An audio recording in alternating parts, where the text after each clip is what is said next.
Recently pass হওয়া আমরা Samsung এর একটি ম্যাসিভ লিপসের মাধ্যমে আমরা কিন্তু অবশ্যই স্যামসাং গ্যালাক্সি S24 FE এডিশনের কিন্তু বেশ কিছু লিক্স অবশ্যই রিভিল হয়ে গেল, যেখানে এই স্মার্টফোনটির আমরা স্পেসিফিকেশন, কালার, ডিজাইন এবং ফিচার কিন্তু ইনক্লুড করা হয়েছে। তাহলে চলুন বন্ধুরা, রিসেন্টলি লিক্স হওয়া যেসব আমরা স্পেসিফিকেশন সম্পর্কে জানতে পারলাম আর কি, সেসব অবশ্যই আপনাদের মাঝে তুলে ধরি। তবে হ্যাঁ, ভিডিওটি শুরু করার আগে ছোট্ট একটি গুরুত্বপূর্ণ কথা, আপনারা যেন আমাদের OTP means online take pro Bangla এই চ্যানেলে নতুন রয়েছেন, তারা অবশ্যই প্লিজ আমাদের চ্যানেলটি সাবস্ক্রাইব করে এবং পাশে থাকা বেল আইকনটি অল করে আমাদের পাশেই থাকবেন। আর ভিডিও শেষ অবশ্যই আমরা মূল্যবান মন্তব্যটা আমাদেরকে কমেন্টে জানাতে ভুলবেন না। তাহলে দেরি কিসের, ভিডিওটা একটা লাইক দিয়ে ভিডিওটি শুরু করা যাক। ফার্স্ট অফ অল কথা বলা যাক এই স্মার্টফোনের ডিজাইন এবং এর কালার ভেরিয়েন্ট গুলো। ডিজাইন ফার্স্ট লুকে বলতে পারবেন যেটা স্যামসাং কিন্তু S24 এর মতনই কিন্তু সিমিলারই দেখতে পাবেন। তবে ডিজাইনের ক্ষেত্রে আমি বলবো যে তারাও মিন্স গুগল পিক্সেলের মতন একটা কাহিনী শুরু করে দিল, কারণ তারা যেমন 6 থেকে 8 পর্যন্ত সবগুলো পিক্সেলের ডিজাইন সেম ছিল, তবে 9 এ গিয়ে তার পরিবর্তন এনেছিল। তো অন্যথায় এটা বলতে পারেন যে পিক্সেল 9 কিন্তু এই প্রথমেই তাদের একই সিরিজে মিন্স 9 সিরিজে কিন্তু আপনার 4টা স্মার্টফোন লঞ্চ করেছে। সেই 4টা স্মার্টফোনের কিন্তু ফার্স্ট ইমপ্রেশন ভিডিও আমাদের চ্যানেলে দেওয়া আছে,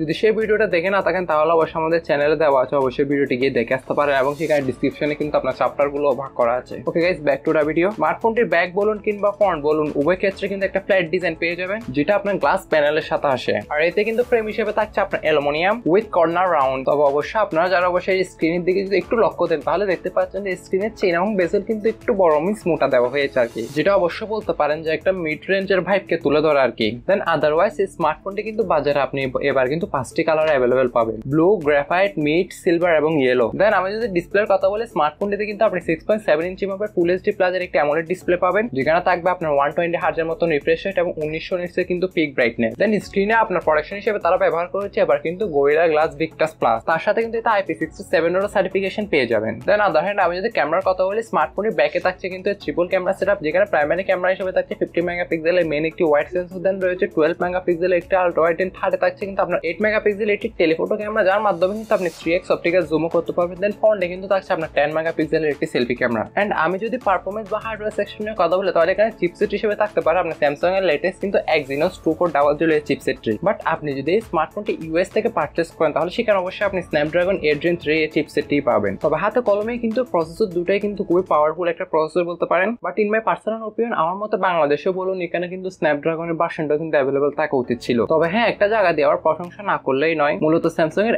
FE এডিশনের স্মার্টফোন গুলো কিন্তু যখনই লঞ্চ হওয়ার আগের বছরে যেটা ফ্ল্যাগশিপ চিপসেট রয়েছে সেটার সাথে কিন্তু সবসময় কিন্তু এই মিন্স বলতে পারেন যে FE স্মার্টফোন গুলো লঞ্চ হয়ে থাকে। তবে এবার আপনার লেটেস্ট ফ্ল্যাগশিপ প্রসেসরের সাথে আসতে পারে আপনার এই স্যামসাং S24 FE স্মার্টফোন। তবে র্যাম ভ্যারিয়েন্টের ক্ষেত্রে আমরা কিন্তু অফিসিয়ালি কোনো এখনো লিস্ট দেখতে পাই নাই। তো বেসিক্যালি যেটা ধারণা করা যাচ্ছে আপনি 8GB র্যাম এবং 12GB র্যাম এর অপশন পেয়ে যাবেন, যেখানে আমরা 128GB ইন্টারনাল স্টোরেজ এবং 256GB ইন্টারনাল স্টোরেজ মিন্স এই ভ্যারিয়েন্ট গুলো অ্যাভেলেবল থাকতে পারে। বাট এটা যেহেতু একটা লিক্স ভিডিও, তাই এখানে ইনফরমেশন গুলো কত শিওর তা আমি এখন নিজেও বলতে পারছি না। তবে লিক্স এর রুমার্সের তথ্য কিন্তু প্রায় 90 to 95% কিন্তু সত্য হয়ে থাকে, সেটা আপনারাও জানেন। তবে এই স্মার্টফোনটি যখনই মিন্স আপনার অফিসিয়াল ভাবে লঞ্চ হয়ে যাবে, তখনই না হয় আমরা এই স্মার্টফোনটির ফুল ইনডেপথ ভিডিও নিয়ে হাজির হব। তাই ভিডিওগুলো যদি মিস যেতে না চান অবশ্যই স্টে কানেক্টেড দিতে আবার চ্যানেল। দেন ব্যাটারি সেকশন নিয়ে বললে এখানে কিন্তু থাকতে পারে আপনার 4565 এর একটি ব্যাটারি। তবে এবারে আপনার স্যামসাং ক্লেম করেছে আপনি যদি স্মার্টফোনটি ফুল চার্জ করে তাহলে 78 ঘন্টা পর্যন্ত আপনি অডিও প্লে করতে পারবেন। দেন আপনি 29 আওয়ার্স পর্যন্ত কিন্তু আপনার ভিডিও প্লে করতে পারবেন। দেন অ্যান্ড্রয়েড 14 এর সাথে আসা এই স্মার্টফোনটি আপনার ব্যাক এন্ডে রান করতে পারে আপনার One UI 3.1.1। তবে এখানে যে ইন্টারেস্টিং ব্যাপারটা আমরা অবশ্যই লিক্সের রুমার্সের সম্পর্কে জানতে পারলাম, যেখানে আপনার G4 6 এর যে AI ফিচার গুলো রয়েছে সেই সব ফিচার নাকি সব এখানেই পেয়ে যাবেন। তাই সেদিক দিয়ে এই ব্যাপারটা বেশি ক্রিস্পি লেগেছে আমার। যেমন ধরুন portrait studio, sketch to image, circle to search, generative edit and live ট্রানজিশনের মতন আরো অনেক রকমের কিন্তু AI ফিচার এখানে পেয়ে যাবেন। তবে প্রাইসের সম্পর্কে এখন এক্স্যাক্টলি কোনো প্রকার তথ্যই পাই নাই আমরা, তাই সে সম্পর্কে অবশ্যই কোনো ডিটেইলস আমি এখনো দিতে পারছি না আপনাদেরকে। তবে একটা ধারণা অবশ্যই দিতে পারবো, কারণ স্যামসাং যেহেতু তাদের S24 এই সিরিজের প্রাইসটা অবশ্যই ইনক্রিজ করেছে, তাই বলতে পারেন যে এটা আমরা ইউএসএ তে কিন্তু $650 কিংবা $700 মধ্যে কিন্তু এই স্মার্টফোনটি আসলে পেয়ে যাবো। এখন এই সব তথ্য শোনার পর অবশ্যই আপনার মনে একটা প্রশ্ন জাগছে যে স্যামসাং গ্যালাক্সি S24 বলুন বা S24